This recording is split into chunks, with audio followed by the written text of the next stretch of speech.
ये कहानी है 12 साल के एक लड़के की जो अपने ही स्टेप मदर के साथ रिलेशन बनाना चाहता है। हेलो दोस्तों, आज हम एक्सप्लेन करने वाले हैं 1972 में रिलीज हुई एक रोमांटिक थ्रिलर मूवी जिसका नाम है what the people show. Movie की स्टार्टिंग में हम सारा नाम की एक औरत को देखते हैं जो अपने बाथटब में नहा रही होती है। तभी उसे करंट लगता है और उसकी वहीं पर मौत हो जाती है। ये था मूवी का इंट्रो। अब स्टोरी एक साल बाद की दिखाई जाती है जहां हम देखते हैं एलिस नाम की एक लड़की को जो अपने हस्बैंड पॉल के घर आई हुई थी। एलिस पॉल की दूसरी वाइफ थी और सारा जो थी वो पॉल की पहली वाइफ थी जिसे हमने स्टार्टिंग में मरते हुए देखा था। पॉल एक बिजनेसमैन था इसलिए वो किसी काम से बाहर गया हुआ था और एलिस को पॉल ने अपने 12 साल के बेटे मार्कस का ख्याल रखने के लिए भेजा था। एलिस मार्कस की स्टेप मदर थी इसलिए उसका भी फर्ज बनता है मार्कस का ख्याल रखना। पॉल ने एलिस को बताया था कि मार्कस अपने बोर्डिंग स्कूल गया है और वो एक हफ्ते बाद घर लौटेगा, इसलिए एलिस वहाँ पहले ही पहुँच गई थी। लेकिन जब वो वहाँ पहुँचती है तो वो देखती है कि मार्कस तो घर पर ही है। जब एलिस उसका रीजन पूछती है तब मार्कस कहता है कि उसे स्कूल से छुट्टी मिल गई क्योंकि स्कूल में चिकन पॉक्स फैल गया है। तो एलिस उस पर यकीन कर लेती है पर उसे ये सब थोड़ा अजीब जरूर लग रहा था। वो हैरान थी क्योंकि मार्कस एज में भले ही छोटा था पर वो ऐसी बातें करता था जैसे वो कोई बच्चा नहीं बड़ा आदमी हो। अगली सुबह एलिस को पॉल का कॉल आता है और पॉल मार्कस से बात करना चाहता था तो एलिस मार्कस को फोन देने जाती है। उस टाइम मार्कस बाथटब में नहा रहा था। एलिस उसे फोन देती है और वो पॉल से बातें करता है। उसकी बात हो जाने के बाद एलिस पॉल से बातें करती है। जब एलिस पॉल से बात कर रही थी तब मार्कस एलिस के पास आता है और उसे गंदी तरह से टच करने लगता है। मार्कस का ऐसा बिहेवियर देखकर एलिस हैरान हो जाती है, साथ ही उसे गुस्सा भी आता है और वो उसे बिना कुछ कहे वहाँ से चली जाती है। जैसे जैसे टाइम बीतता है हमें पता चलता है कि मार्कस का कोई दोस्त नहीं है, साथ ही मार्कस एक बिगड़ा हुआ लड़का होता है। एलिस उसका ख्याल रखने में कोई कसर नहीं छोड़ती पर मार्कस अपनी ही स्टेप मदर को गंदी नजरों से देखता है। कुछ दिनों बाद मार्कस के डैड अपना काम खत्म करके वापस आते हैं। मार्कस और एलिस एयरपोर्ट पर पॉल को लेने जाते हैं। जब वो कार लेकर घर आ रहे थे तब पॉल एलिस को टच करने लगता है जिससे एलिस का ध्यान हट जाता है और उनका एक्सीडेंट होने ही वाला था और तभी एलिस कार को कंट्रोल कर लेती है।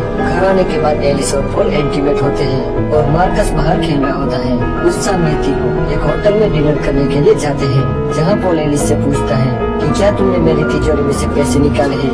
तब एलिस कहती है कि नहीं, मार्कस ने निकाले थे टैक्सी को पे करने के लिए। ये सुनकर मार्कस कहता है कि मैंने तो सिर्फ 500 पैसे ही निकाले थे। तब एलिस कहती है कि तुम खुद मुझे बता रहे थे कि मैंने डेट के सारे पैसे निकाल लिए। उस पर मार्कस तुरंत कहता है कि मैंने ऐसा कहा ही नहीं। कुल मिलाकर पैसे गुम होने का सारा श्रेय एलिस को मिलता है। इसलिए घर आने के बाद एलिस मार्कस का रूम चेक करती है। उस रूम में से उसे पैसे तो नहीं मिलते पर उसे एक फटा हुआ लेटर जरूर मिलता है। एक दिन जब मार्कस और पॉल स्विमिंग कर रहे थे तब मार्कस पॉल को बताता है कि एलिस मेरा जरा भी ख्याल नहीं रखती और साथ ही वो ये भी कहता है कि वो मुझे जरा भी पसंद नहीं करती। उसकी ये सारी बातें एलिस सुन रही थी तो वही पॉल भी मार्कस की बातों पर ज्यादा ध्यान नहीं देता क्योंकि वो एक बच्चा है और बच्चे तो कुछ भी बोलते रहते हैं। मार्कस पॉल को ये भी बताता है कि एलिस ने मेरे रूम की तलाशी ली थी। पॉल एलिस को इसके बारे में पूछता है और वो उसे कुछ नहीं बताती। एक दिन एलिस मार्कस के बारे में पता करने के लिए स्कूल जाती है जहाँ उसे पता चलता है कि मार्कस की कोई छुट्टियाँ नहीं चल रही बल्कि उसे तो स्कूल से निकाल दिया है। उन्होंने एक लेटर भी भेजा था और मार्कस ने उसे डिस्ट्रॉय कर दिया था। उसके टुकड़े एलिस को मार्कस के कमरे में मिले थे। स्कूल में उसे पता चलता है कि मार्कस आसपास के घरों में जासूसी करता है और लोगों को इंटीमेट होते देखता है। साथ ही वो स्कूल के आसपास भटकने वाली बिल्लियों को जान से मार देता है। उसकी उल्टी हरकतों की वजह से उसे निकाल दिया गया है। एक दिन एलिस पॉल के साथ एक पार्टी में जाती है जहाँ उसकी मुलाकात सोफी नाम की एक औरत से होती है। वो बताती है कि सारा मेरी फ्रेंड थी और उसकी बाथटब में डूबने से मौत हो गई थी। अब एलिस को ये लगने लगा था कि मार्कस ने ही सारा को मारा था। एलिस ये सब पॉल को समझाने की कोशिश भी करती है। वो उसे मार्कस के बारे में भी बताती है पर पॉल उसका यकीन नहीं करता। उल्टा उन दोनों की बहस हो जाती है। एक रात एलिस किसी काम से ऊपर वाले स्टोर पर जाती है तभी वो देखती है कि उसके बेडरूम की छत पर एक होल है जिससे उसका बेड दिखाई देता है। ये देख के उसे तुरंत मार्कस का ख्याल आता है और उसे पता चल जाता है कि मार्कस उन दोनों को इंटीमेट होते देखता है। तो एलिस एलिस तुरंत मार्कस के पास जाती है और उसे पूछती है कि वो उन दोनों को क्यों देखता है। तब मार्कस कहता है कि मुझे ये सब करना अच्छा लगता है। एलिस उसे पूछती है कि क्या वो सारा को भी इस तरह से देखता था। तब मार्कस कहता है कि सारा को देखने में उसे मजा नहीं आता था और कहता है कि वो तुम्हारी तरह होट नहीं थी। अब यहाँ एलिस मार्कस से पूछती है कि सारा की मौत कैसे हुई। तो मार्कस कहता है कि उसे दिल का दौरा पड़ा था। यह सुनकर एलिस कहती है कि तुम झूठ बोल रहे हो, उसकी मौत करंट लगने से हुई थी। एलिस उसे कहती है कि तुम बहुत कुछ जानते हो और तुम बता नहीं रहे हो।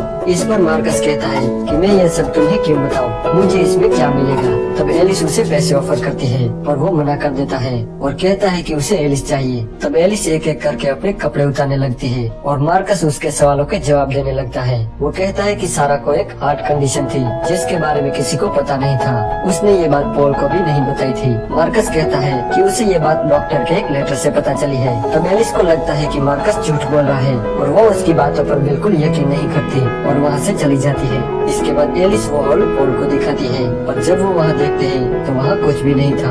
एलिस पॉल को बताती है कि मार्कस उसके कमरे में झांकता रहता है पर पॉल उसकी बातों पर यकीन नहीं करता और उसे भी अब लगने लगा था कि एलिस अब पागल होती जा रही है। पर एलिस हार नहीं मानती। वो सारा की मौत पर रिसर्च करती है और उसे पता चल जाता है कि मार्कस ने ही सारा को मारा था। मार्कस ने सारा के बाथटब में एक खराब हीटर लगा दिया था जिसे उसे शॉक लगा और उसकी डेथ हो गई। अब इसके बाद एलिस मार्कस से और भी बातें पता करना चाहती थी, इसलिए वो मार्कस से पूछती है कि उसने सारा को क्यों मारा। तब मार्कस कहता है कि उसे सारा जरा भी पसंद नहीं थी। साथ ही वो ये भी कहता है कि उसे लोगों को टॉर्चर करने में मजा आता है। वो एलिस को कहता है कि अब मरने की बारी तुम्हारी है। ये सुन के एलिस मेंटली डिस्टर्ब हो जाती है। अब उसे समझ नहीं आ रहा था कि वो क्या करे क्योंकि कोई भी उसकी बातों पर यकीन नहीं कर रहा था। पॉल को भी अब लगने लगा था कि एलिस पागल हो चुकी है। इसके बाद एलिस की हालत इतनी खराब हो जाती है कि उसे मेंटल हॉस्पिटल में रखा जाता है। कुछ महीनों बाद एलिस ठीक हो जाती है तब उसे छोड़ दिया जाता है।